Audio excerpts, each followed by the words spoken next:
came across this tree that's been, I guess, pulled up out of roots or something. Somehow. Weird. But what struck me was these little mini pine cones that are on here like this. So cool. And the little pine needles. I was thinking, man, it'd be great if I could collect some of these and do something. Be awesome. Okay, we're back in the shop. We're going to make this project to go with the pine cones and pine needle things we found out on the mountain. And this turned out to be way bigger than I thought. It's huge. I think it's a little huge, but I'm not willing to change the template at this time, so I'm going to try it out. We're going to forge ahead. So I traced this house onto this, I think, 1/4 inch plywood. I'm going to drill some holes where the windows go so that I can get my scroll saw blade in there, and then we'll figure out how we're going to cut out the house shape after I cut out the inside windows.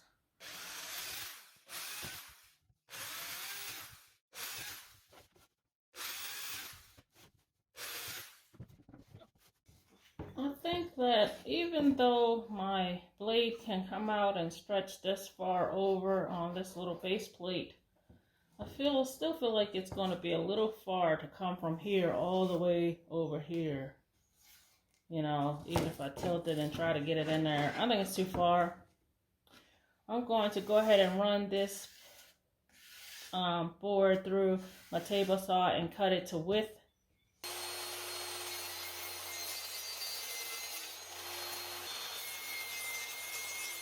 I feel like I can get the blade in these holes no matter where they are on this board now that I cut the sides off.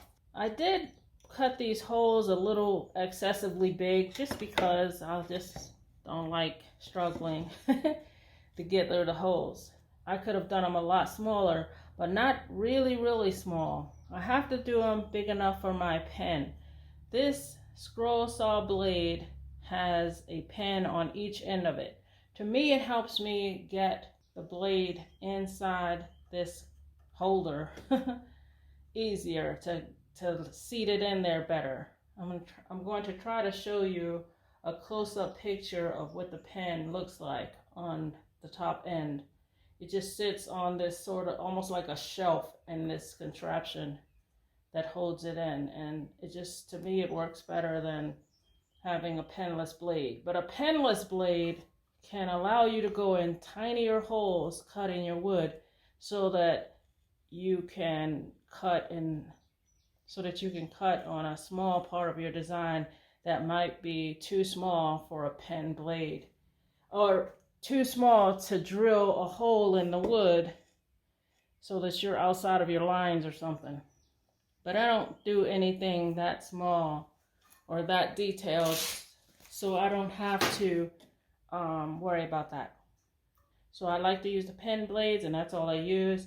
I normally only use a number 9 TPI. That's teeth per inch, I think. That's just me. I just like to use it. And I have a link below the video to the Amazon page where I buy it. Okay? So I'm just going to show you how to take the blade out and get it into the hole. You loosen this top part first. You turn this knob away from you and you pull your blade out. There is this L-shaped base that you can push your blade over and pull it forward. That allows you to tilt your board in and feed the blade up through the hole. And you just push it back and get it back in there. Once you have the blade in your hole, you just push the pin back into position, you tighten it, and you lock it down. Once you have a ping, you know it's tight enough and you can start work.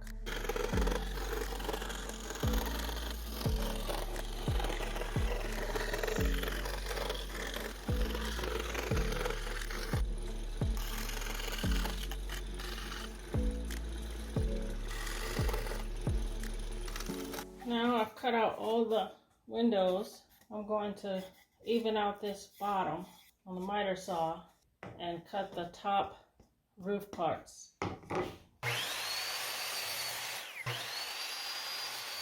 Okay, this is what we have so far. I've cut the roof, I've cut the windows, and now I want a shelf here. I'm going to make the shelf about 4 inches deep just to see what it looks like, and then as wide as this, which is 7 1/4 inches wide. So like I'm going to do something like this, but I feel like this isn't wide enough. I want it to be about 4 inches. I mean deep enough. I want it to be about 4 inches this way, and 7 1/4 inches this way. I think this whole piece, the height, did I say it before? The height is 17 inches high, 7 1/4 inches wide. All right, I cut the piece that's going to be the shelf, and I need some type of support here, so I drew something here. All right, I cut the shape out, and I have the shelf.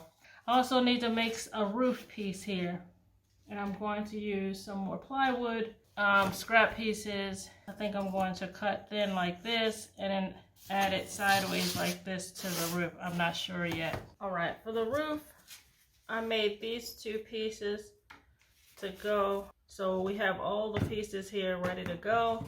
We have the shelf with the support, the back part. I did a light sanding today because I just didn't want to get too carried away with it.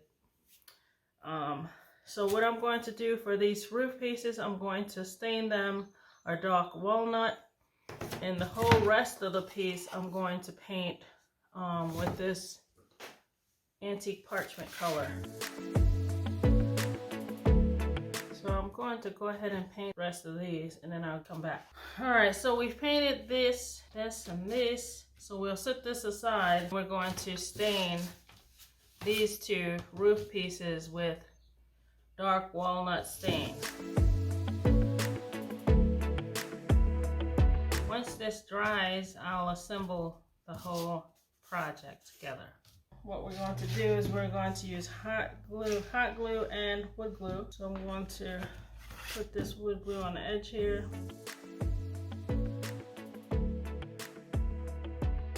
Now I'm going to glue this shelf on here. I'll put this on here to help me to line up where I wanted this shelf.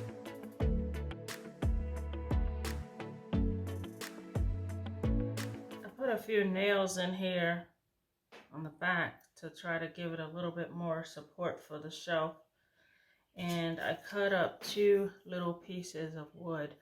I'm going to place one at the top, at the back, one at the bottom. The bottom one is just to make sure the piece sits flat against the wall. But the top one is because I want to attach one of these hanging things, and the nails that go into it, they're really, really tiny. I mean, they're not even longer than the width of my finger. It's still longer than this thin board. So I figured if I glued on this little piece here and then attach this hanging thing to it, then the nails won't poke through the front when I bang them in.